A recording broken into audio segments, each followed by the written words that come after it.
제목 한 번 더 읽을까요? 시작.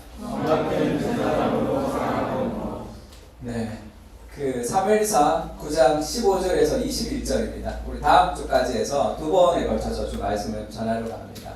우리 한 절씩 제가 한 절 읽고 여러분 한 절 읽고 그렇게 하겠습니다.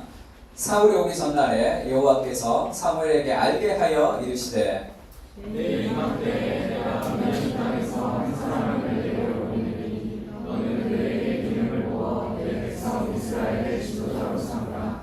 그가 내 백성을 블레셋 사람들의 손에서 구원하리라.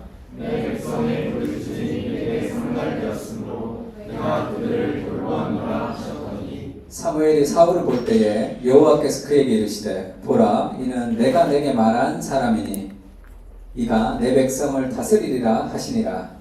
사울이 성문하는 사무엘에게 나아가 이르되 선지자의 집이 어디인지 정하건대 내게 가르쳐주소서 하니 사무엘이 사울에게 대답하여 이르되 내가 선견자이니라. 너는 내 앞서 산당으로 올라가라. 너희가 오늘 나와 함께 먹을 것이요 아침에는 내가 너를 보내되 네 마음에 있는 것을 다 내게 말하리라. 사울이 이르되 하나님을 온 이스라엘이 사랑하는 자가 누구냐 너와 내 아버지의 온전이 아니냐 21절 같이 읽을까요? 시작. 사울이 대답하여 이르되 나는 이스라엘 지파의 가장 지파 베냐민 사람이 아니니까 또 나의 가족은 베냐민 지파 모든 가족 중에 가장 연약하지 아니하니까 당신이 어찌하여 내게 이같이 말씀하시나이까 하니. 지금 그 하나님이 사울을 왕으로 세우는 장면이 있습니다. 사사 시대의 어려움은 그때 왕이 없으므로 각자 자기의 소견의 어른들을 향하였다. 그렇게 해서 하나님이 지금 왕을 세우는 장면. 왕을 세우는 장면에서 지금 사울에게 하나님이 두 가지 임무, 이스라엘 왕이 해야 될 두 가지 임무를 주는 거죠. 사울이 처음엔 잘했다가 나중에 잘 못하는데 이스라엘 왕으로서 가져야 되는 두 가지 임무가 있습니다. 오늘 우리에게 가져야 되는, 우리도 왕 같은 제사장으로 지금 살고 있기 때문에 오늘 하나님 우리에게 주신 두 가지 임무라고 할 수 있습니다. 사울이 오기 전날에 여호와께서 사무엘에게 사울이 올 것이다. 그에게 기름을 부어라 이렇게 얘기하면서 두 가지를 얘기하십니다. 첫 번째는 사울을 왕으로 세우면서 이스라엘의 왕은 내 백성을 블레셋 사람의 손에서 구원하리라. 이 일이 있어요. 블레셋 사람의 공격으로부터 구원해야 되는 그 일이 왕이 가지는 임무입니다. 두 번째는 내 백성을 다스리리라. 외적으로는 블레셋 사람의 공격을 막고 내적으로는 그 삶을 하나님의 말씀을 백성을 가르치는 그 일 두 가지 임무가 있어요. 그러니까 쉽게 얘기하면 이스라엘이라는 공동체가 하나님의 통치가 임하는 공동체가 되게 하기 위해서 외부적으로 오는 어떤 세력들을 막아야 되고 내적으로 그 하나님의 통치가 이루어지도록 해야 돼요. 그 핵심이 뭐냐? 어떻게 그걸 이룰 수 있느냐? 그것을 신명기 17장 14절 16절에는 그렇게 얘기해요. 하나님 여호와께서 내게 주시는 땅에서 그 땅을 차지할 때 우리 주위의 모든 민족들 같이 우리도 왕을 세워야겠다 생각이 나거든. 그 왕을 어떻게 세워야 되냐면 내 하나님 여호와께서 택한 자를 내 위에 왕으로 세울 것인데 그 왕으로 세우려면 형제 중에 한 사람, 타국인이 아닌 형제 중에 한 사람, 그리고 그 왕은 병마를 많이 두지 말아야 돼요. 말을 많이 두지 말아야 돼요. 병마를 많이 두어서 애국으로 돌아가게 하지 말라. 그러니까 이 블레셋으로부터 침입에 이기는 것은 군사력의 싸움이 아니다 이런 얘기를 하는 거예요. 그리고 아내를 많이 두지 말고 마음에 미혹하게 하지 말고 은금을 많이 쌓지 말라. 그 세상의 왕을 얘기하는 거죠. 그럼 이스라엘의 왕의 핵심, 이스라엘 왕이 가져야 되는 가장 중요한 거, 그가 왕위에 오르거든. 읽어볼까요? 여기서부터 시작. 이 율법의 등사본을 레위 사람 제사장 앞에서 책에 기록하여 평생에 자기 옆에 두고 읽어 그의 하나님 여호와 경외하기를 배우며 이 모든 율법의 모든 말과 이 규례를 지켜 행할 것이라. 그리하면 그의 마음이 그의 형제 위에 교만하지 아니하고 이 명령에서 떠나 좌로나 우로나 치우치지 아니하리니 이스라엘 중에서 그와 그의 자손이 왕위에 있는 날이 장구하리라. 이스라엘의 왕이 하지 말아야 될 행동은 세상의 왕처럼 하지 말아야 된다 이렇게 얘기해요. 이스라엘의 왕이 해야 될 행동은 한 가지입니다. 율법의 등사본, 그때는 성경을 가지고 있지 않았어요. 그것을 다시 필사를 해야 됩니다. 제사장이 가지고 있는 그 성경을 필사해서 왕이 가지고 평생에 자기 옆에 두고 하나님의 말씀을 읽으면서 뭘 배워야 되느냐, 여호와를 경외하기를 배우는 거예요. 그러면 그 말씀에 순종하게 됩니다. 여호와 경외하게 배우면, 그러면 교만하지도 않을 것이고 이스라엘 민족이 평탄하게 될 것이다. 말씀의 통치죠. 그러니까 이스라엘의 사람들 그렇게 생각, 내가 리더가 되기에는 부족한데, 나는 이게 없는데 저게 없는데, 그렇게 해서 자기가 리더십이 잘 없다고 생각하고 리더가 되기 위해서 열심히 공부하고 노력하고 여러 가지 준비를 합니다. 근데 하나님의 통치하시는 리더가 되기 위해서 해야 되는 것은 한 가지예요. 말씀을 따라갑니다. 하나님의 말씀을 묵상해서 그 말씀을 따라가야 돼요. 왜 그러냐? 말씀을 따라가지 않으면 뭘 따라가죠? 자기의 생각을 따라가는 거예요. 교만. 나는 내 인생을 바르게 인도할 수 없는 존재라는 겸손이 필요해요. 왜 하나님의 말씀을 잘 읽지 않느냐 하면 교만 때문에. 하나님의 말씀을 읽지 않으면 내 생각대로 살아가는 사람들이. 나의 생각, 나의 판단, 나의 상식으로 인생을 살아간다. 근데 겁나지 않아요, 그게? 겁나야 된다고. 내가 내 인생을 이끌어갈 수 없는 존재라는 것을. 그러니까 이스라엘의 왕이 말씀을 따라가지 않으면 이스라엘을 다른 곳으로 가게 됩니다. 블레셋을 이길 수 없어요. 그리고 하나님의 나라를 올바르게 통치할 수 없습니다. 이런 말씀 있죠. 이사야서 55장에 보면 이는 내 생각은 너희의 생각과 다르다. 하나님 그렇게 얘기해요. 하나님의 생각은 인간의 생각과 다르다. 이렇게 얘기해요. 그러니까 우리의 생각은 하나님의 생각하고 다른 존재. 그래서 우리의 생각을 따라 인생을 살아가면 상식선의 인생을 살아갈 수밖에 없어요. 하나님은 그런 인생을 우리에게 원치 않습니다. 하나님은 하나님의 계획에 걸맞는 인생을 원한다. 이스라엘에게. 상식선의 인생은 다른 나라와 똑같단 말이에요. 하늘이 땅보다 높은 같이 내 길은 너희 길보다 높고 내 생각은 너희 생각보다 높음이라. 하나님의 생각은 인간의 생각보다 차원이 다르단 말이에요. 내가 직장생활을 어떻게 해야 될지, 내 인생을 어떻게 살아야 될지, 가정생활을 어떻게 해야 될지, 내가 내 삶을 어떻게 살아가야 될지에 대한 차원이 높은 생각이 하나님의 생각이죠. 그것을 붙들 때 올바로 통치할 수 있어요. 나를 다 똑같은 거죠. 하나님의 말씀은 어떠냐 하면 비와 눈이 하늘로부터 내리죠. 하나님의 말씀이 비와 눈이 하늘로부터 내리는 것처럼 하나님의 말씀이 내립니다. 내려서 그리로 되돌아가지 아니하고 비가 이렇게 내려서 다시 쭉 올라가지 않잖아요. 땅을 적셔서 소출을 나게 하며 싹이 나게 하여 파종하는 자에게는 종자를 주며 먹는 자에게 양식을 준 같이 내 입에서 나가는 말도 이와 같이 헛되이 내게로 돌아오지 아니하고 나의 기뻐하시는 뜻을 이루며 내가 보낸 일에 형통합니다. 하나님의 말씀이 내리면 그것은 반드시 열매를 맺습니다. 우리의 삶 속에서, 우리 인생 속에서. 그래서 하나님의 말씀을 따라 우리가 살아가도록 원하는 거죠. 그게 이스라엘 왕이 해야 되는 가장 중요한, 외부로부터 공격을 막고 그 다음에 이 이스라엘을 통치하는 가장 기본은 하나님의 말씀의 통치죠. 같이 한번 읽을까요? 잠언 14장 12절 시작. 매일 아침 묵상하세요. 매일 아침 눈을 뜨면 인간의 기본 값은 하나님을 거부하며 살고 싶어하는 본성을 가지고 우리가 눈을 뜬다는 걸 알아야 돼요. 어떤 길은 사람이 보기에는 바르지만은 필경은 사망의 길입니다. 그래서 내 생각대로 내 판단과 내 상식을 가지고 살아가면 그것이 올바른 길로 도달할 수는 없습니다. 그래서 크리스찬이 가지는 가장 큰 저주가 무엇이냐? 제가 그런 얘기했죠. 막 죄에 빠지고 막 심각하게 빠지고 그런 일이 아니라 그랬어요. 내 생각대로 살아가면 내 생각만큼의 인생을 살 수 있습니다. 내가 돈 좀 벌면서 가족들 잘 부양하면서 내가 이렇게 하면서 이 정도로 그냥 적당하게 행복한 삶을 나는 살고 싶다 하면 그 삶도 어렵지만 뭐 엄청 노력하면 그 정도의 삶을 살 수 있죠. 그러나 하나님이 그 인생을 통해서 계획하시는 그 하나님의 계획을 살지 못하는 그게 가장 큰 저주입니다. 인생에 하나님이 그를 통해서 하고 싶어 하시는 그 역사를 놓치는 것이 가장 큰 저주예요.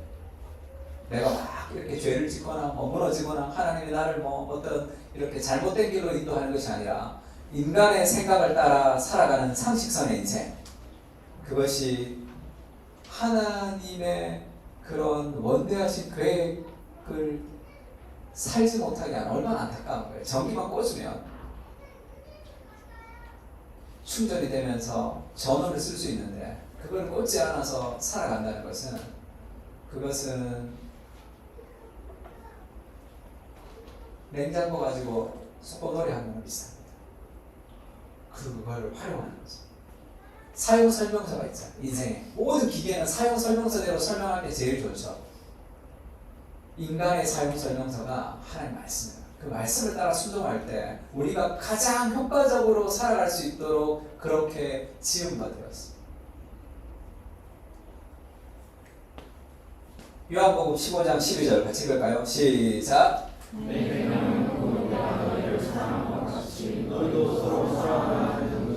하나님의 말씀이 기준이 돼야 돼요. 기준. 오늘날엔 기준이 없습니다. 그러니까 내가 원하는 대로 살고 싶은 거예요. 내 판단대로 살고 싶습니다. 내 느낌대로 살고 싶은 거예요. 그러니까 성경은 우리를 기준이 있죠. 기준. 그것이 때로는 속박처럼 느껴질 때가 있어요. 지금 하나님이 말씀이죠. 내가 너희를 사랑한 것 같이 너희도 서로 사랑하라라는 기준이 있습니다. 그러면 우리가 누군가를 미워하는 것도 죄죠. 이것이 넘어섰으니까. 누군가를 사랑하지 않고 살아가는 것도 죄고 그 기준에 미치지 못하는 죄라. 근데 사람들 그렇게 생각하지 않습니다. 기준이 없기 기준이 자기이기 때문에 이 기준이 왔다 갔다 하는 거예요. 타인에게 비판할 때, 자기에게 나올 때. 그래서 무언가 내가 생각하는 방식의 죄, 내가 생각하는 방식의 신앙, 내가 생각하는 방식의 삶을 살아가는 거예요. 그것은 우리를 자유롭게 하지 못합니다. 이 기준 앞에 나를 맞춰야지. 그것이 어렵지만 내가 오류가 있는 존재이기 때문에 사실 하나님의 말씀의 묵상에서 순종한다는 것은 악기로 따지면 튜닝하는 거예요. 조율하는 겁니다. 기타 칠 때 절대 음에 나를 맞춰야지 아름다운 소리가 나는 거예요. 그걸 안 맞추고 계속 내 마음대로 치면 그러면 이상해집니다. 목소리가. 제가 음정과 박자가 잘 몰라서 저희 아내가 제가 찬양하면 굉장히 힘들어하는데 제가 예전에 기타 처음 배울 때 기타를 배울 때 조율을 할 줄 몰랐어요. 근데 조율을 할 줄 모르는데 기타를 치고 싶으니까 그냥 거기에 맞춰서 그냥 막 친 거야. 그러니까 기타에 맞춰서 목소리가 바뀐 거죠. 그래서 저한테 노래를 배우면 다시 배워야 된다는 그런 얘기가 있어요. 배웠는데 목사님한테 배웠는데 저는 다 노래 같다고. 잘못 배워주는 거죠. 절대 기준에 나를 맞추는 게 그것이 우리를 자유롭게 하는 거예요. 그러니까 우리가 오늘 우리 이제 행복한 남편 모임에서 공부하는 책인데 행복한 결혼학교라는 책입니다. 아주 재밌는 얘기를 했는데 이 책에서 게리 토마스가 웬만한 남자한테 정서적 학대를 정의해보라. 정서적 학대가 뭐냐? 당신 아내를 정서적으로 학대하냐? 그러면 뭐 학대한다는 사람이 잘 없겠죠. 정서적 학대가 뭐냐? 이렇게 얘기하면 우리 중에 90%는 소리를 지르고 가시거친 말을 내뱉고 말로 상처를 주는 일이 정서적 학대다. 그걸 아내를 정서적 학대하는 일 이렇게 얘기한다는 거예요. 그러나 사랑과 격려와 지원을 거두는 일도 정서적 학대라는 거예요. 따뜻하게 대하지 않는 것 자체가 정서적 학대라는 거예요. 왜죠?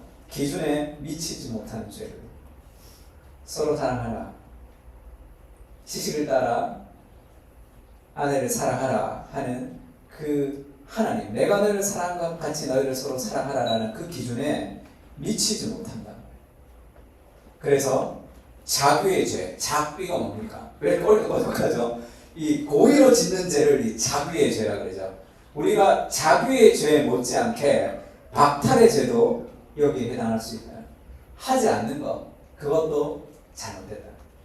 그러면서 그런 얘기를 해요. 저도 많이 반성했는데 아내가 사인을 보낼 때, 남편이 사인을 보낼 때 반응을 하라 그럴까? 여보 이러면 반응을 해야 돼. 왜요? 이렇게 반응을 해야 되는데 반응 잘 안 하죠. 여보 그러면 예 이렇게 얘기해. 그 다음에 무슨 얘기를 하면 이제 내가 나가려고. 근데 우리 아내는 이제 나를 부르면 나오라는 거죠. 여보 그럼 내가 나가야 돼. 근데 네 불렀어. 뭐라고 얘기를 해야 나가지 내가. 근데 그게 잘못됐대. 정서를 확대라는. 아내가 불렀을 때 그한테 이렇게 나가는 그런 이 커플들이 이혼하는 커플들을 가트만 박사가 조사를 했는데 대부분의 이혼하는 커플의 핵심은 이 사인의 반응이 잘 안 하는 거예요. 정말 늙어서도 사이가 좋은 부부들은 이 사인의 반응을 한다는 거예요. 뭐가 딱 올 때 사인의 반응하는 거죠. 야, 달이 너무 이쁘지 않나요? 그러면 달을 보고 얘기하는 게 아니잖아.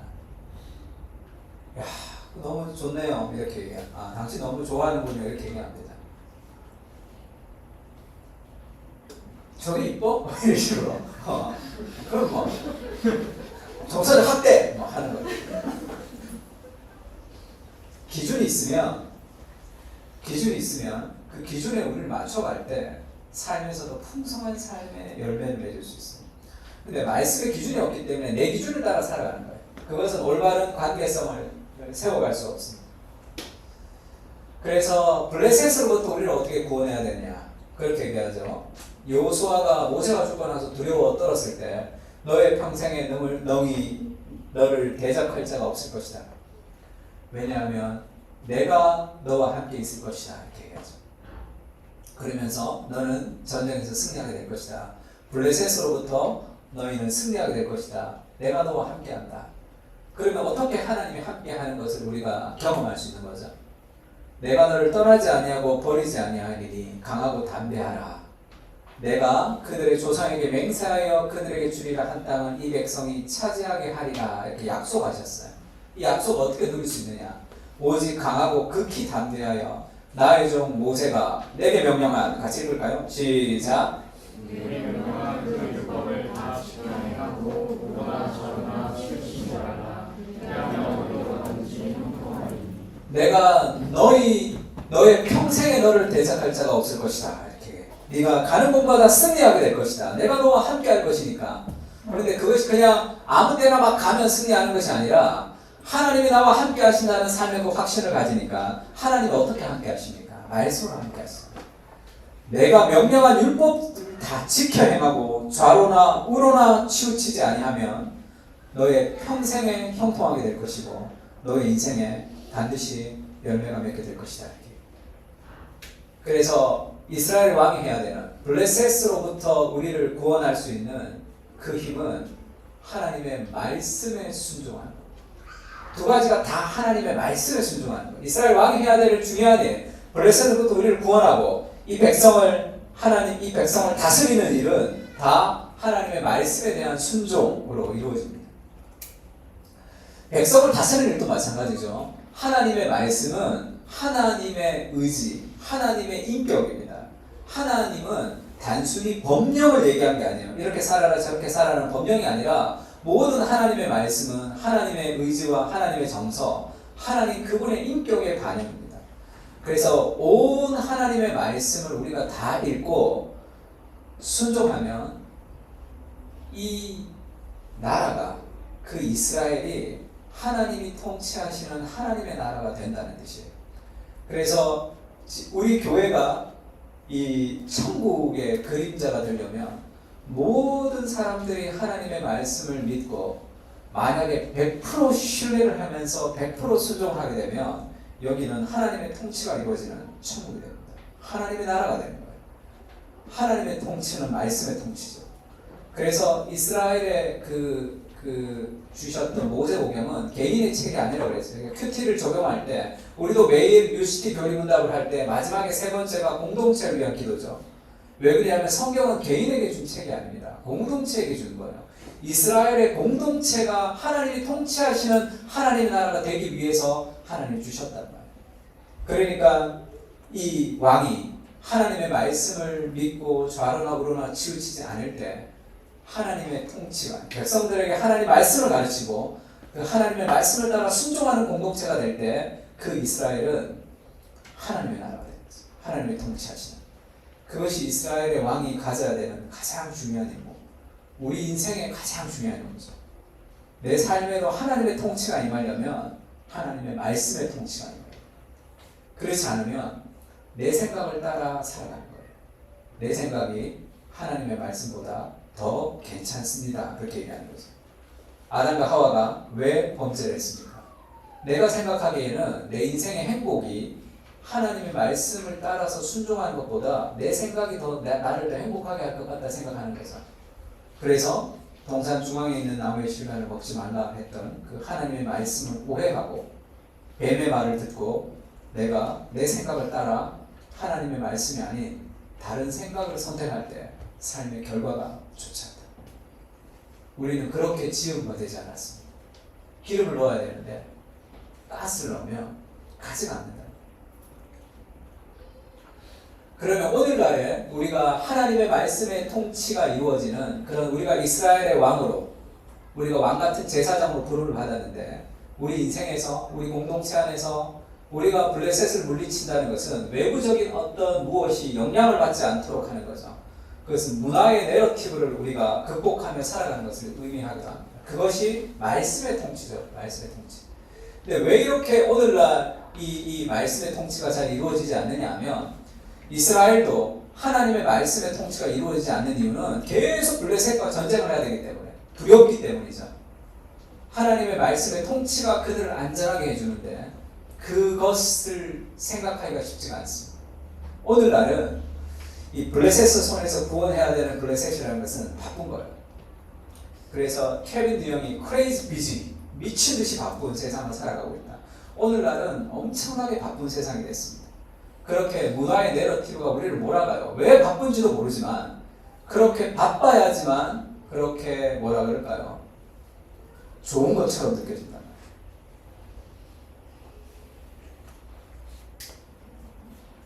왜 이렇게 바쁜지 아십니까? 우리가 배웠던 머슬로의 욕구 이론 같은 데 보면 가장 베이스에 생리적인 욕구가 있어요. 먹고 마시는 것이 이제 먹으면서 내가 살아야 되는 욕구가 있습니다. 이거를 채워주면 그 다음에 이게 안전의 욕구가 있어요. 내 삶의 안전. 이게 좀 채워지면 그 다음에 사랑의 욕구, 애정의 욕구가 채워져야 됩니다. 그 다음에 이제 이것이 채워지면 존경의 욕구가 채워지고 결국 마지막에 최고의 단계는 자아 실현의 욕구가 채워진다는 아주 잘못된 이론이죠. 두 가지가 잘못됐는데 하나는 그러면 생리적 욕구를 채우지 못하는 가난하고 힘든 사람은 자아 실현은 꿈도 꾸지 못한다 생각하는 거예요. 그런 사람들은 그거나 먹고 조금 더 채워지고 이걸 채우고 이걸 채워야지 여기로 간다는 거죠. 그러니 모든 인간은 다 존중의 욕구가 있고 모든 욕구가 다 있어요. 그래서 이것이 단계별로 채워지는 것도 아니고 가장 꼭대기에 있는 게 자아 실현의 욕구 아니라고요. 오늘날의 문화적인 내러티브가 뭡니까? 자기 개발이죠. 자기 성취. 그래서 내가 남보다 더 훌륭한 사람이 되고 더 많은 돈을 벌고 더 많은 실력을 가져서 더 많이 인정받고 싶은 그런 삶의 어떤 드라이브를 가지고 살아갑니다. 그래서 하나님의 말씀이 우리의 삶을 통치해야 될 시간입니다. 제가 청년들을 만나서 성경을 가르치다 보면 성경을 읽어야 된다고 아무리 얘기해도 안 된다는 걸 알았어요. 왜냐하면 성경을 읽는 것보다 다른 것에 가득 차 있는 시간을 먼저 빼야 돼요. 그래야지 하나님의 말씀에 대해서 내가 그 삶과 시간을 드리는 것이죠. 그렇지 않으면 말씀의 통치가 이루어지지 않는 이런 문화적인 내러티브가 계속 우리를 이끌어갑니다. 거기서 우리를 지킬 수 없는 거예요. 우리는 자아 실현을 위해서 살아가지 않습니다. 고작 내 마음과 내 기쁨과 나의 만족을 주는 자아 실현, 내가 재미있는 인생을 살려면 살 필요가 없어요. 천국 가면 되잖아.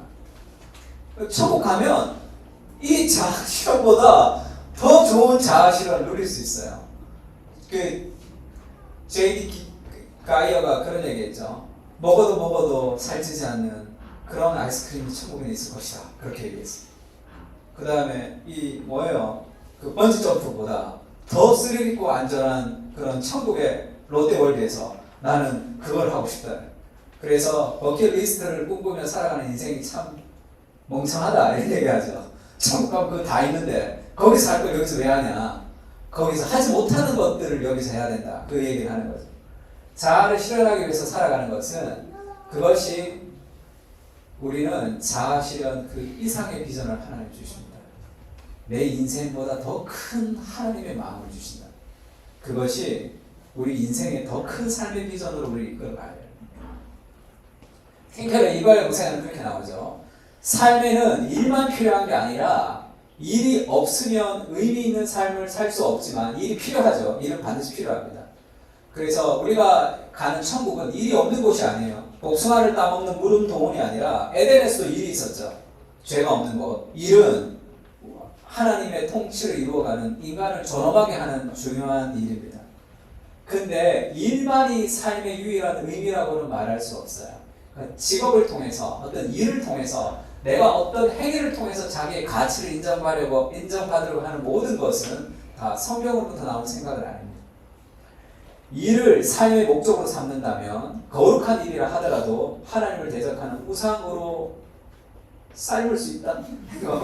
삶을 수 있다. 많이 삶는 것 같은데. 일을 목적으로 삼으면 아무리 거룩한 일이라 하더라도 그것이 우상이 될 수 있습니다. 삶의 으뜸이 되는 토대는 주님과의 관계예요. 여기서 균형 있는 삶의 일이 시작됩니다.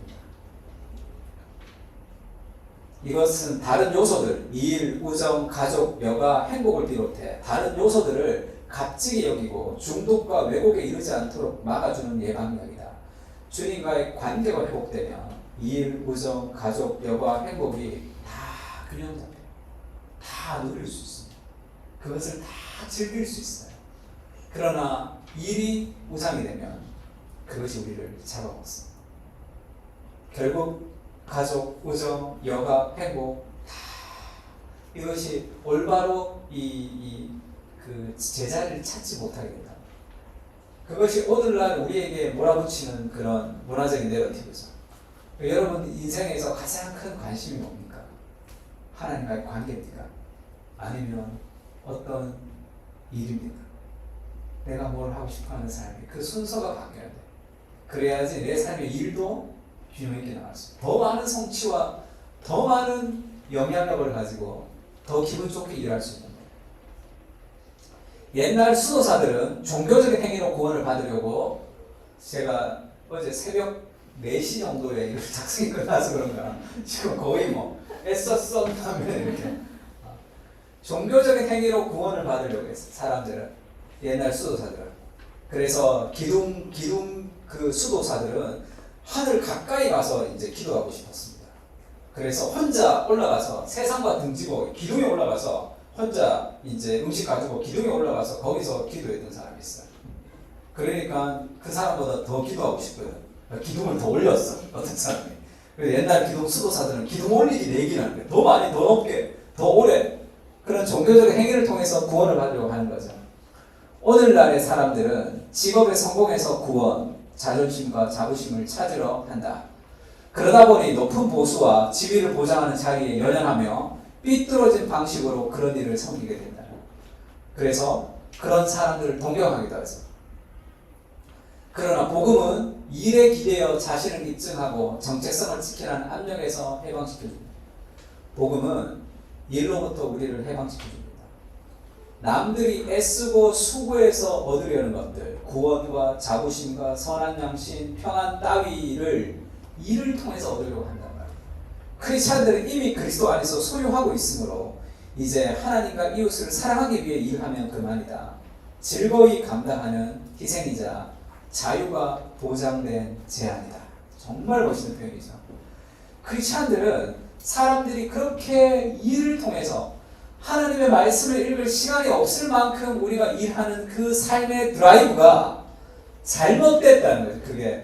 그것이 블레셋이 우리를 구원하면서 블레셋이 우리를 치료하는 그런 문화적인 공격들에게 우리가 공격당하며 그들의 노예로 살아가는 삶의 결과가 비슷합니다. 왜냐하면 그것 우리가 이를 통해서 찾고 싶어하는 궁극적 무엇이 그리스도 안에 이미 있는 거예요. 하나님의 관계 안에서 그걸 얻고 그리고 나서 일하기 때문에 그 일은 즐거이 감당할 수 있는 희생이 되고 자유가 보장된 제한. 끝없이 내가 노력해야 되는 거 아니에요.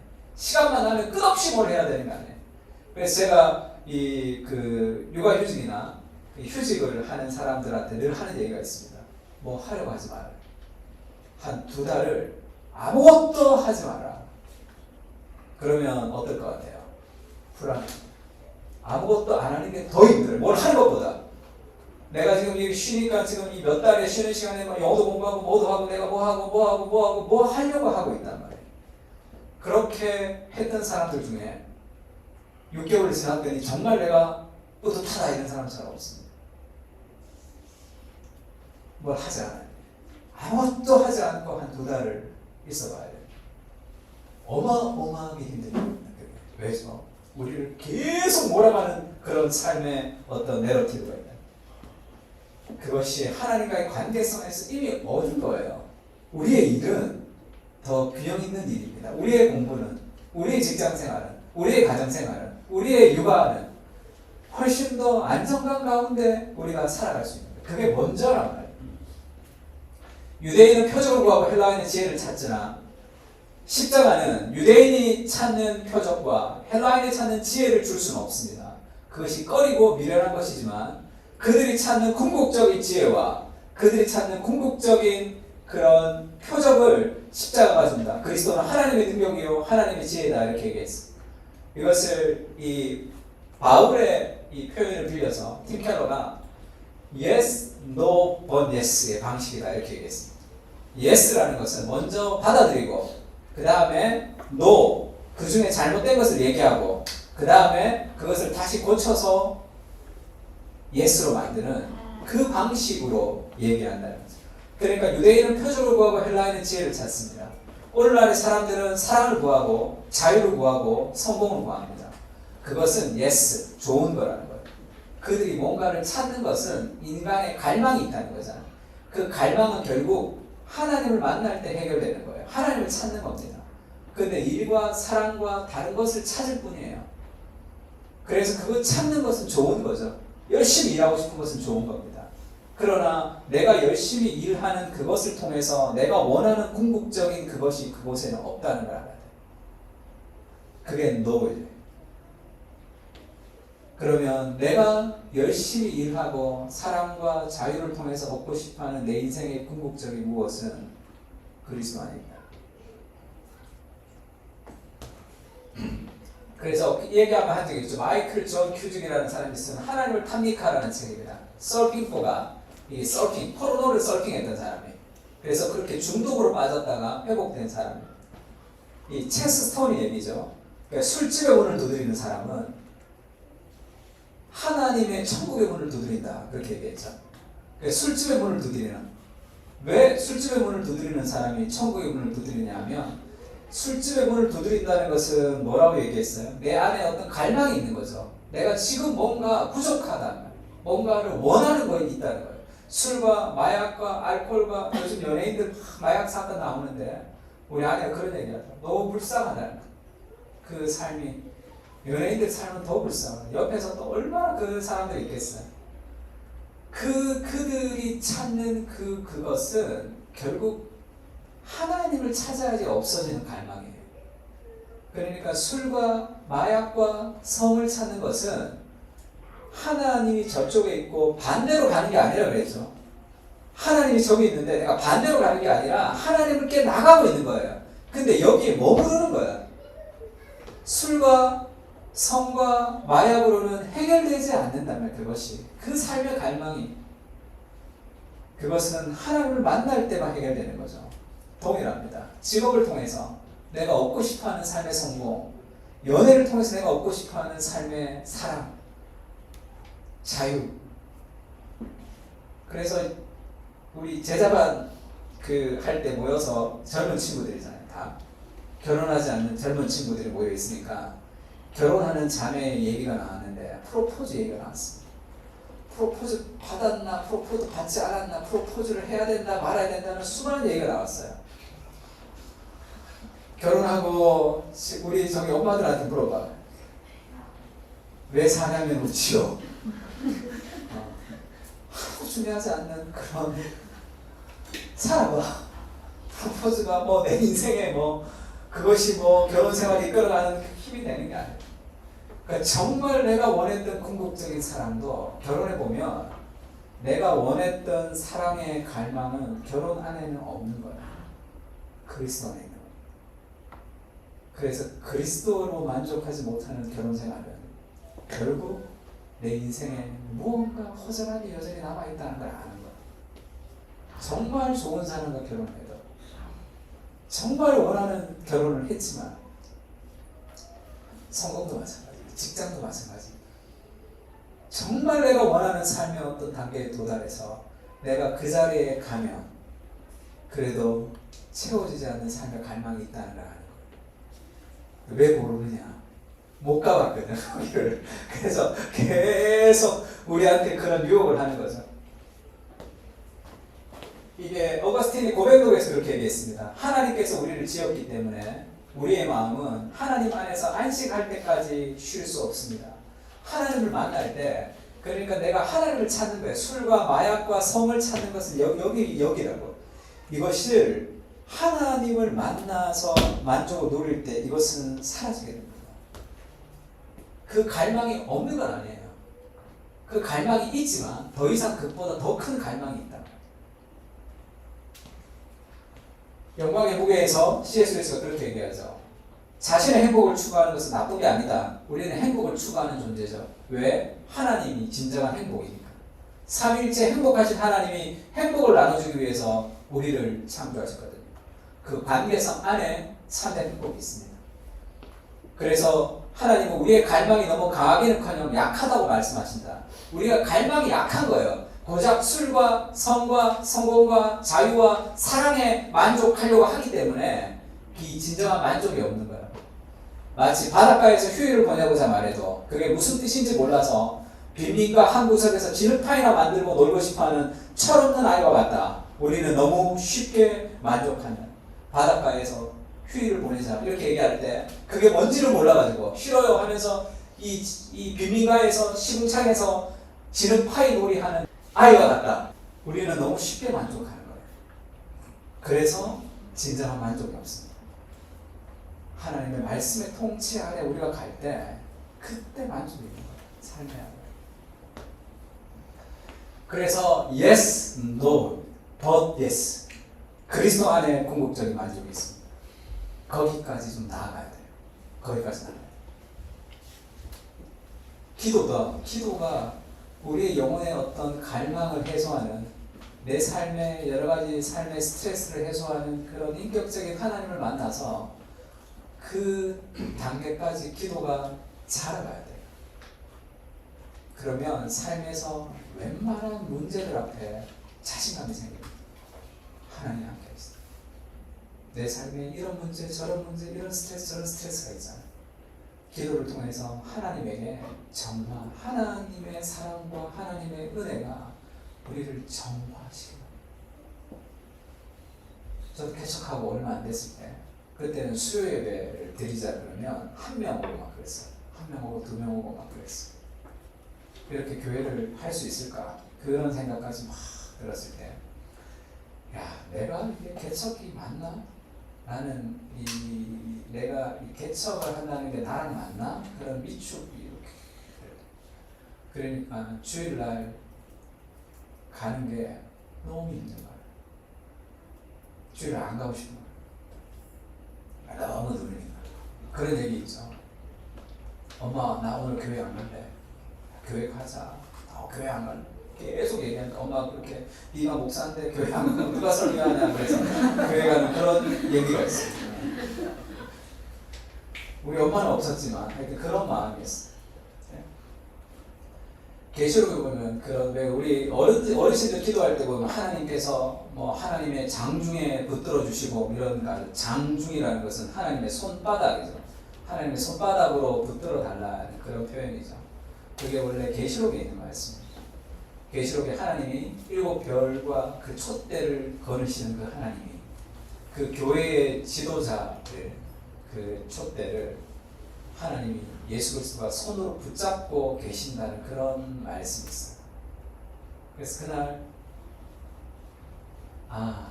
하나님이 나를 붙들고 있다는 그런 삶의 확신이 생겼습니다. 그러면서 그러면 다 다르게 보여요. 연약해 보이지만 하나님의 손에 붙들려 있으면 그건 강한 거죠. 우리 교회도 마찬가지. 우리가 연약한 교회지만 하나님의 손에 붙들고 있다는 그 삶의 확신이 제 마음에 가득 채워 있어요. 그건 나한테서 나오는 게 아니죠. 너 할 수 있다, 할 수 있다 이게 아니라 누구 만나면 야 너 잘할 수 있어 이런 그런 게 아니라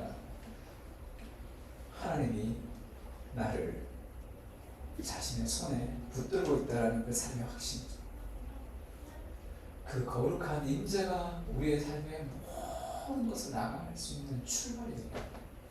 우리가 열심히 공부하고 열심히 노력한 이유는 그걸 만나고 싶은 거예요. 궁극적인 만족, 내 인생의 궁극적인 안정, 그것이 돈에서 오는 게 아니라 하나님의 임재에서 오는 거예요. 그래서 신앙이라는 것은 나의 원함을 하나님을 통해 성취하는 것이 아니죠. 나의 원함이 바뀌는 겁니다. 인생의 참된 복은 내가 원하는 삶을 사는 것이 아니라 하나님이 내게 주신 삶을 사는 것이에요. 이 비밀을 좀 알아야 됩니다. 예전에 제가 그 얘기 한번 한 적이 있죠. 이찬스 목사님이 그 사랑의 교회 청년부, 청소년부를 굉장히 부흥시켰습니다. 그리고 분당 우리 교회를 개척하셨어요. 그래서 막 사람들이 많이 왔습니다. 그러면서 그 기자가 인터뷰를 했어요. 그때 한 2-3년 정도 됐을 때인데 목사님 청소년들 보고 싶지 않으세요? 이렇게 질문했어요. 그랬더니 보고 싶다 그러더라고요. 자기는 청소년 원래 안 좋아했다는 거예요. 나는 청소년을 사랑해서 청소년 사역한 게 아니고 하나님이 하라 그래서 청소년을 사랑했습니다. 지금은 하나님이 장년을 나한테 맡기셔서 장년을 사랑합니다 이렇게 얘기하시더라고요.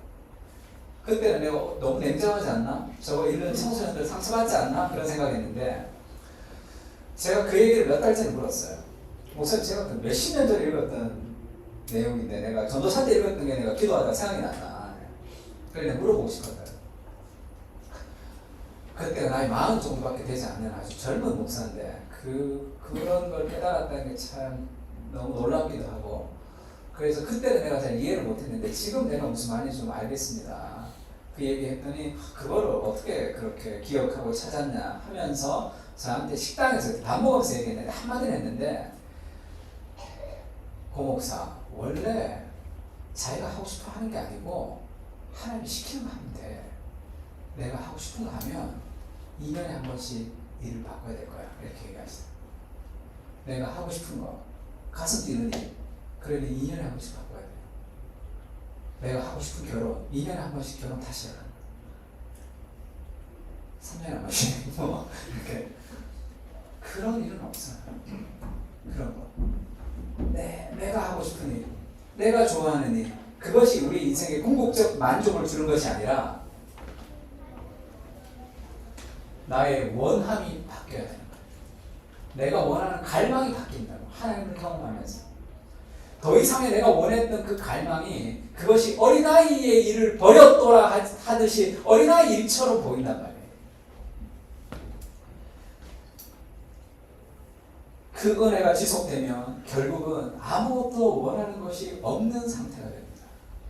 오직 하나님의 영광을 받았으면 좋겠다 싶은 마음의 소원이 생기죠. 인생의 참된 복은 내가 원하는 가슴 뛰는 일을 찾는 것이 아니라 하나님 내게 주신 일을 하는 것입니다. 그러게 우리는 더 많은 시간을 주님 앞에 머물러야 돼요. 그래야지 인생의 새로운 출발을 할 수 있습니다. 너무 좋은 말인데 비록 내가 썼지만 너무 좋은 말이라 제가 원래 내가 쓴 말 잘 안 읽는데 제가 좀 옮겼습니다. 팀켈러의 그 내가 만든 신에 보면 셀리라는 여자가 나와요. 셀리라는 여자가 나오는데 이 여자가 누구냐면 한때 연예계 마담 뚜 같은 사람이었어요. 아주 예쁘고 그래서 온갖 연예인들과 같이 이렇게 풍문을 뿌렸던 그런 여자였어요. 나이가 40이 넘어서 이제 감옥도 가고 삶이 너무 힘들어져서 팀 켈러가 목회하는 그곳에 와서 이제 기초 생활 수급자가 되어서 살아가는 그런 여자였어요. 팀 켈러가 그 여자를 만났는데 그 외모가 너무 이쁜 거예요. 근데 삶이 다 피폐가 돼 있었습니다. 근데 그 사람의 궁극적인 어떤 만족은 남자였어요. 그러니까 온갖 남자, 더 좋은 남자, 더 멋진 남자, 많은 남자들과 결혼하고 헤어지고 하는 일들이 반복되며 삶이 피폐해진 거예요. 그러면서 이제 상담을 꾸준히 받았는데 그 상담을 하는 사람이 그걸 깨달았어요. 캐치했어요. 그러니까 당신은 이 더 좋은 남자를 만나는 것이 인생의 안정감을 누리는 그런 삶의 잘못된 우상이다라는 것을 그렇게 상담가가 알려줬습니다. 그리고 그 상담가가 어떻게 얘기를 해줬냐면 크리스찬이 아니니까 그래서 이제 남자를 찾아서 헤매지 말고 그 에너지를 일하는 데 써라. 그래서 열심히 일해서 이제 기초생활도 이제 좀 이렇게 벗어나고 그런 에너지를 쓰라 이렇게 얘기했어요. 그때 이 셀리가 교회에 와서 이 복음을 듣고 골로새서 말씀을 듣고 그리스도가 삶의 만족이라는 것을 깨달았습니다.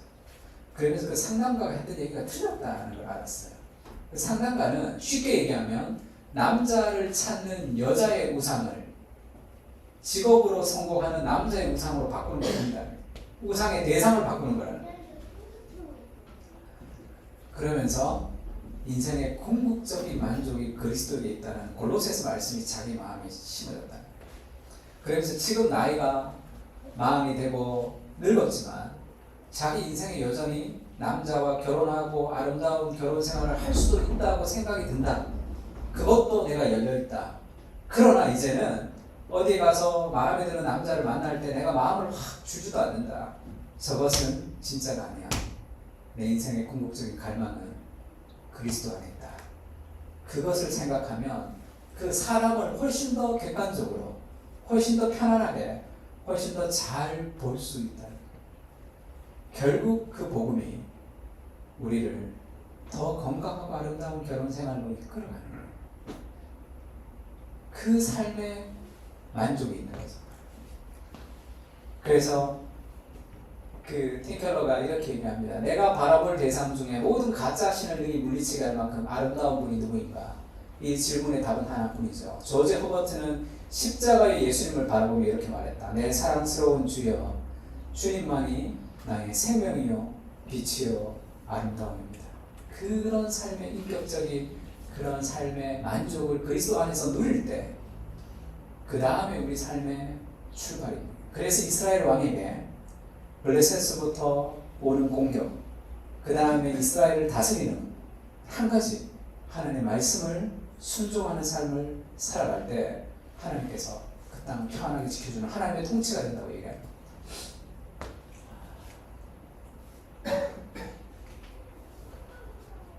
내 백성을 다스리라 이런 것을 잠깐 얘기하고 좀 마치면 좋을 것 같은데, 하나님이 그 왕에게, 이스라엘 왕에게 이스라엘을 하나님의 말씀의 통치로 다스리라고 할 때 궁극적인 목적이 뭐냐는 거죠. 그렇게 하나님이 통치하는 곳으로 다스려서 우리끼리 짝짝꿍하고 잘 먹고 잘 사는 그것이 하나님이 원하는 것이 아니라 온 세계가 다 하나님께 속했는데 그 세계 중에 너희를 모든 민족 중에 나의 소유, 나의 보배라는 뜻입니다. 나의 보배로 먼저 택한 거예요. 그래서 너희가 내게 대하여 제사장 나라가 되고 거룩한 백성이 되어서 결국 뭐죠? 온 세상을 하나님 나라로 만들어가는 그런 미셔널 처치가 되라는 거죠. 그 미셔널 인생이 되라는 거예요. 미셔널 라이프를 살아가라는 거예요. 그 이스라엘을 하나님의 말씀으로 통치해서 하나님이 통치하시는 그 하나님의 통치 아래 수많은 사람들이 들어와서 회복되며 변화되는 그 하나님의 통치의 역사의 비전을 하나님이 심어주시는 거죠. 아브라함에게도 그렇게 얘기했죠. 아브라함에게 소돔과 고모라에 하나님이 가기 전에 아브라함에게 나타나서 소돔과 고모라에 가면서 아브라함과 함께 걸어갔습니다. 그 사람들이 천사 두 사람과 여호와 하나님 세 명이서 거기서 일어나 소돔으로 향하여 아브라함이 그들을 전송하러 함께 갔어요. 배웅하러 갔습니다. 하나님이 말씀하십니다. 내가 하려는 것을 아브라함에게 숨기겠느냐? 나는 아브라함한테는 안 숨긴다. 그리고 하나님이 하려는 것을 얘기하죠. 소돔과 고모라의 심판을 얘기합니다. 아브라함은 강대한 나라가 되고 너는 강한 하나님 나라를 만들어갈 것이다. 지금은 아무도 없지만 너 혼자뿐이지만 너를 통해 강대한 나라가 만들어질 것인데 천하 만민이 너로 말미암아 복을 받는 나라, 그 온 세상이 너를 통해 복을 받는 나라, 그것이 하나님의 아브라함을 구원하신 목표죠. 내가 그로 그 자식과 권속에게 명하여 그 나라는 어떻게 되죠? 여호와의 도를 지켜서 의와 공도를 행하게 하려고 너를 택하였다는 것을. 나 여호와가 아브라함에게 대하여 말한 일을 이루려 함이라. 내가 아브라함을 통해서 그 민족을 통해서 온 세상 천하 만민이 복을 받는 의와 공도를 지키는 나라가 되게 할 것이다 약속했습니다. 그러니 소돔과 고모라의 멸망이 아브라함이 중보기도를 할 수밖에 없는 거죠. 왜냐하면 그 땅은 내가 회복해야 될 땅이다. 나는 이스라엘을 잘 먹고 잘 살고 소돔과 고모라는 죽든지 말든지 상관없는 인생이 아니라 그것이 나의 책임입니다. 그래서 아브라함이 소돔과 고모라를 향해서 하나님 의인이 50명, 의인이 40명, 30명 그렇게 세상을 향해서 중보하는 거죠. 왜냐하면 그 하나님의 나라가 한 개인에게 주신 하나님의 비전이기 때문에 그렇습니다. 하나님의 말씀으로 통치가 되는 하나님의 나라가 되는 것. 우리의 공동체가 하나님의 말씀으로 통치가 되는 하나님의 나라가 되는 이유는 뭐죠? 세상을 섬기는 거죠. 세상을 변화시키는 거죠.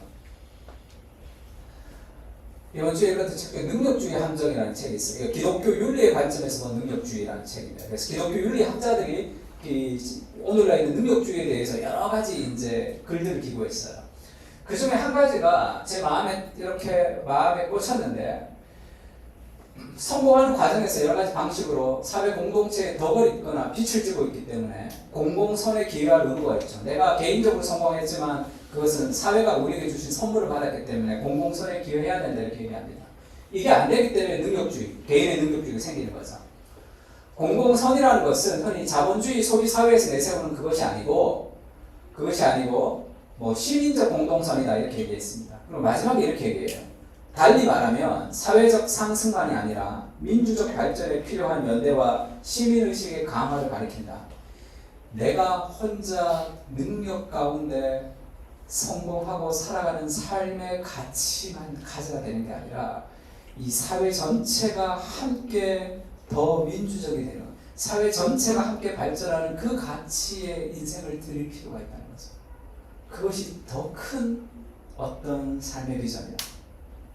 개인의 기도, 개인의 성공, 개인의 돈, 개인의 가치, 거기에 매몰되어 있는 삶이, 그것이 문화의 내러티브가 우리에게 주는 삶이죠. 겨자씨 제가 토요일에 쓰고 있는데 2주 전에 출판사 아바소원에서 그 대표님 찾아오셔서 겨자씨 제가 6개월 쓰게 돼요. 처음에 6개월 쓰게 됐는데 지금 2년째 쓰고 있는데 2년째 쓰면 이게 제가 100개 정도 되죠. 그래서 90개 정도로 모아가지고 출판을 좀 하면 좋겠다 하면서 이걸 다 짜서 왔어요. 90일 이렇게 반복해서 묵상할 수 있도록. 그래서 뭐 그렇게 하자고 얘기를 하고 제가 돌아오면서 그 생각을 했습니다. 처음 겨자씨를 쓸 때 겨자씨라는 거는 미국에 링컨이 있었는데 그런 예화가 나오는 거였어 원래는. 그래서 나한테 겨자씨를 쓰자고 얘기를 했을 때 저는 그 나랑 안 맞다 이렇게 처음에 국민의힘에서 열어서 그건 저랑 맞지 않습니다. 나랑은 내 글 쓰는 거랑은 그 겨자씨랑 안 맞다. 그렇게 얘기했더니 그 기자님이 목사님 마음대로 쓰면 된다 이렇게. 목사님 마음대로 쓰면 그거를 우리가 내겠다. 그래서 내가 이게 그럼 안 맞잖아요. 다 이게 잘 안 맞단 말이에요. 월화수목금토일 나오는데 내 글만 이상하면 잘 안 맞아서 몇 번을 보냈어요. 몇 번 보내서 이거 어떠냐 그랬더니 너무 좋다는 거예요. 자기들 다 너무 좋아한다. 겨자씨의 수준을 올렸다고 생각한다. 이렇게 얘기해요. 그렇게 쓰기 시작해서 뭐 매일 써서 토요일마다 써서 지금 이렇게 2년을 썼습니다. 근데 가는 데마다 겨자씨 잘 보고 있다는 얘기를 제가 많이 들었어요. 근데 너무 웃긴 거예요. 처음에는. 그럼 겨자씨가 이거 그냥 이게 뭐지 내가? 근데 그 대만에서 어느 태국에서 우리 선교사님 오셨는데 목사님은 저 오랜만에 보지만 저는 목사님 매주 봅니다 그러더라고요. 자기 추구에 경치가 매주 올라간다는 거예요. 고상수업 이렇게 있어요. 그러니까 그런 사람들을 이제 몇 달 안에 쭉 만났습니다. 그러면서 그런 생각이 들었어요. 아, 책으로 출판하면 내가 이거를 좀 사명을 가지고 사람들에게 복음을 전하는 거죠. 사람들에게 그 복음을 알리는 거죠. 뭔가 잘못 알고 있었던 개념들이 있다면 그것을 바로 깨닫게 하는 그 일들에 사용될 수 있는 거죠. 내일부터 시티 투 시티 개척교회 팀켈러가 만든 시티 투 시티라는 단체가 한국에도 있습니다. 제가 이사로 있는데 내일부터 수련회가 있어요. 나흘 동안 우리나라에 있는 젊은 개척교회 목회자 200명이 초대됩니다. 젊은 개척교회에 했던 개척자들 200명이 있는데 내일 그 다음에 목요일날 2번 강의하는데 그런 얘기 할 때가 있죠.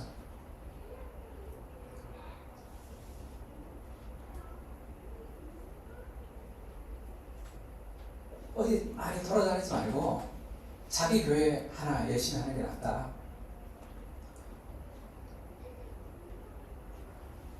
그렇게 조언해주는 사람도 있습니다. 아, 고목사 너무 강의 많이 다니지 말고 교회 열심히 해서 자기 교회 열심히 하는 게 낫다.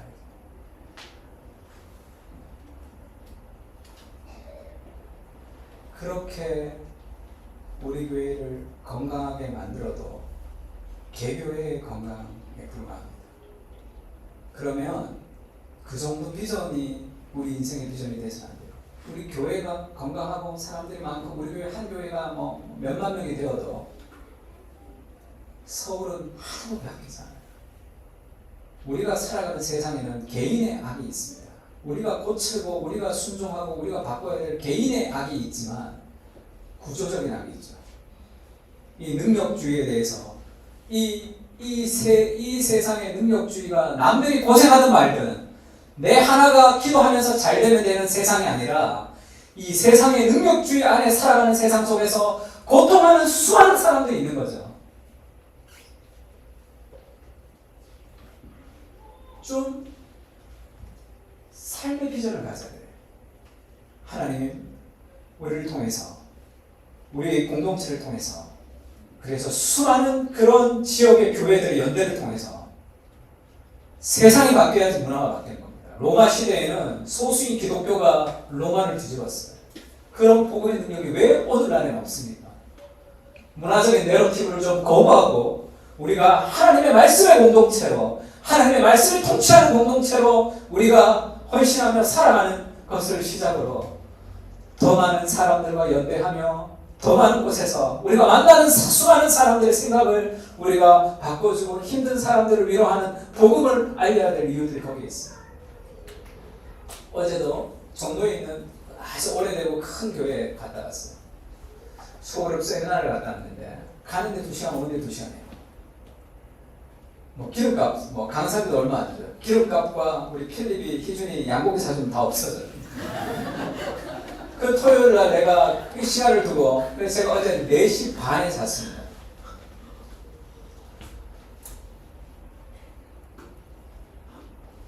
근데 정말 오래된 교회예요. 완전 전통적인 교회입니다. 작년에 가고 올해 또 오라 그래서 또 갔어요. 그 전통적인 교회 복음을 전할 수 있다는 것이 얼마나 귀한 일입니까? 그러면 그 교회에 있었던 사람들이 복음을 깨달으며 제가 팀켈러 유산 책을 내고 참 감사했던 게 어느 자매가 전화가 왔어요. 전화 와서 목사님 우리 교회는 조금 율법적인 그런 가르침을 가지는 교회다. 그래서 그 코로나 시대에도 목사님이 반드시 예배를 지켜야 된다 그래서 이 나라에서 이렇게 갈등이 엄청나게 빚었던 그런 교회였다 그러더라고요. 자기 평생에 해결되지 않았던 그런 삶의 고민이 율법주의, 반율법주의를 설명했던 복음의 재발견을 읽고 자기가 알게 돼요. 그런데 목사님 우리 교회는 나처럼 생각하는 사람이 너무 많습니다. 내가 이것도 이렇게 사용될 수 있구나. 이것도 사용될 수 있구나. 우리한테는 쉬운 얘기죠. 틴켈러의 탐구 하나님 같은 거 선물하면 정말 충격받는 사람들도 많습니다.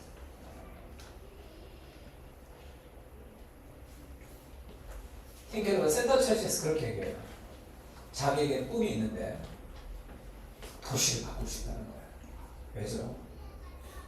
도시 전체를 변화시키지 못하면 구조적인 악이 해결되지 않기 때문에 그렇습니다. 개인이 아무리 노력해도 해결할 수 없는 세상의 구조적인 악이 있잖아요. 그것에 대한 책임이 그리스도인에게 있다는 거예요. 그래서 도시의 티핑 포인트, 감옥에도 크리스찬 죄수자들이 10%만 넘어서면 감옥의 문화가 바뀐다는 연구 보고서가 있습니다.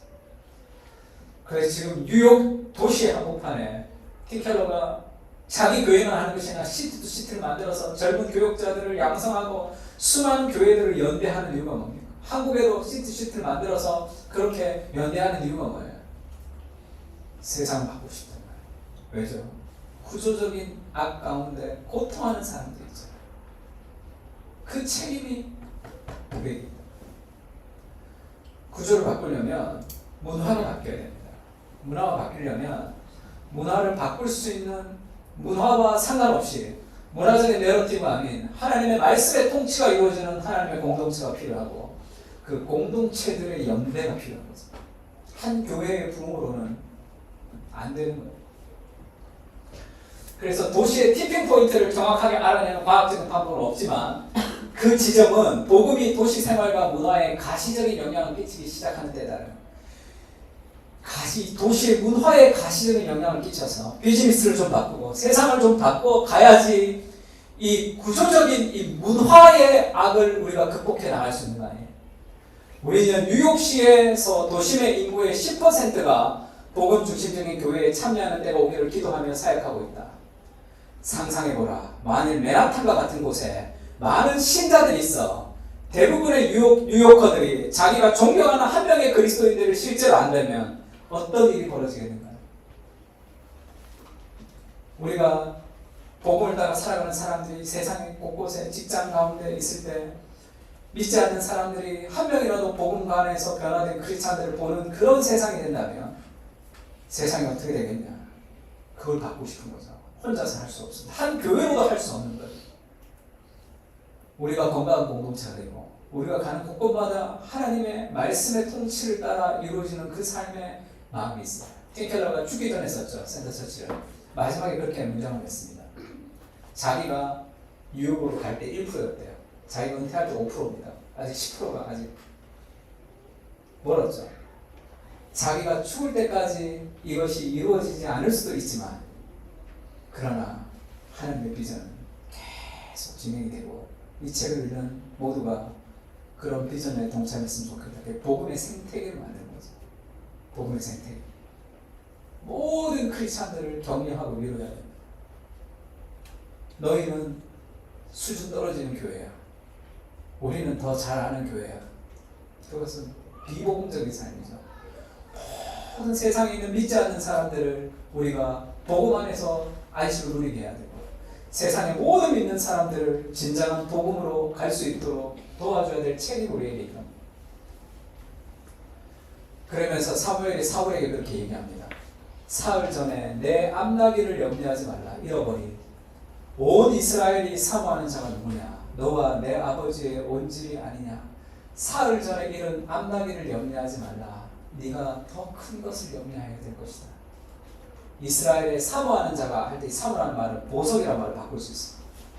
네가 이스라엘의 보배, 그리고 너와 내 집이 이스라엘의 온 집안의 보배가 아니냐. 이게 이 사무엘이 무슨 얘기를 하는 거죠? 이제 네가 암나기 새끼를 잃어버린 그것으로 걱정하던 삶이 아니라 이스라엘의 상태를 걱정해야 되는 그런 사람으로 될 것이다. 이렇게 얘기합니다. 인생에 하나님 주시는 큰 비전이 있습니다. 그것을 가지고 살아갈 때 잃어버린 암나기의 염려가 사라집니다. 내 인생을 살아가는 작은 내 삶의 염려들이 다 떨어져 나가는 것은 우리 인생을 이끌어가는 삶의 더 큰 비전입니다. 그것을 묻는 거죠. 우리를 하나님 이스라엘로 하나님의 공동체로 우리를 묶어 주셨습니다. 두 가지 기도의 제목이 있는데, 하나는 우리의 공동체가 하나님의 말씀에 통치하는 공동체가 될 수 있도록, 문화적인 내러티브를 따라 살아가지 않는 하나님의 통치가 이루어지는 공동체가 될 수 있도록, 그리고 하나님 우리를 통해 일해 주시도록. 세상 가운데 견고한 진처럼 놓여있는 수많은 구조적인 악들이 있죠. 하나님, 연약하지만 우리를 통해서 그것을 회복시키는 하나님의 사람이 될 수 있게 해달라고 기도해요. 그렇게 기도할 때 우리 인생에 넘지 못했던 수많은 담들을 넘을 수 있어요. 한번 찬양합시다. 우리가 아까 찬양했던 제목 중에 이런 찬양이었죠. 세상 모든 민족이 구원 얻기까지 쉬지 않으신 하나님, 주의 심장을 가지고 우리 이제 일어나 주를 따르게 하소서. 세상 모든 민족이 육체가 주의 영광 보도록 우리를 부르신 하나님, 주의 손과 발이 되어 세상을 취하며 주를 섬기게 하소서. 물이 바다를 덮음같이 여호와의 영광을 인정하는 것이 온 세상에 가득한 그런 나를 꿈꾸는 거죠. 세상 어지럽고 힘듭니다. 하나님, 세상을 향한 꿈을 주십시오. 세상을 향한 비전을 주십시오. 연약한 인생을 통해서 세상을 변화시키는 그러한 거룩한 공동체로 살게 해주십시오. 그런 마음의 소망을 가지고 우리가 쓰레기통 옆에서 걸레를 짜더라도 하나님의 비전을 가지고 기도할 필요가 있습니다. 기도가 우리 인생을 이끌어가는 거예요. 한번 찬양합시다. 이제는 우리 주 예수 그리스도의 은혜와 하나님 아버지의 사랑과 성령님의 감화감도 교통하시는 은사가 세상의 슬픔을 가지고 우리를 통해서 세상을 변화시키고자 소망하시는 하나님의 마음을 품고 기도하며 하나님의 말씀의 통치가 임하기를 사모하고 다짐하고 돌아가는 사랑하는 하나님의 백성들 머리 위에 이제부터 영원까지 함께 계실지어다.